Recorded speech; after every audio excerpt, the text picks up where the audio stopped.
In today's video, I'm going to teach you how to connect Notion with Outlook. We'll walk through this slowly so you can follow along on your own screen. By the end, you'll know exactly where to click in Notion, how to find the Outlook integration, and what you need to do if you're asked to upgrade your plan. Start by opening Notion on your computer. Make sure you're logged into the workspace where you want to connect Outlook. Look toward the top left corner of the Notion window. You'll see your workspace name and your profile area there.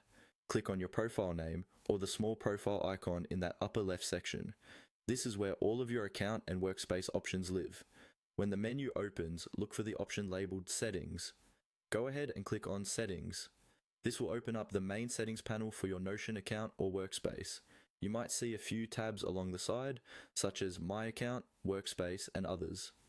In the list of options, find and click on Connections. This is the section where you manage all the apps and services that can connect to your Notion workspace. It's sometimes grouped with integrations or security settings, so take a second to make sure you're in the Connections area before moving on. Inside the Connections section, you should see an option labeled Explore. Click on Explore to open Notion's Marketplace or Integrations Gallery. This is where Notion shows you all the different apps that can be connected, including Outlook. Once the Marketplace or Integrations page loads, locate the Outlook integration.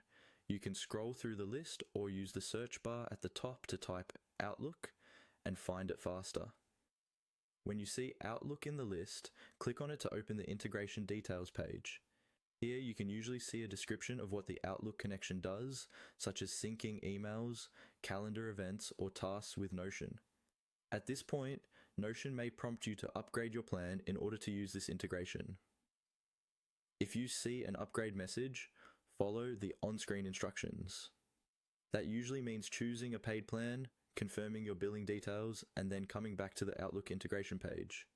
Once your plan is upgraded, follow the prompts to authorize Notion to access your Outlook account. You will likely be redirected to a Microsoft sign-in page, where you'll grant permission for the connection. After you've completed those prompts, your Notion workspace should be successfully connected to Outlook. From here, you can start using the integration features that are available in your plan.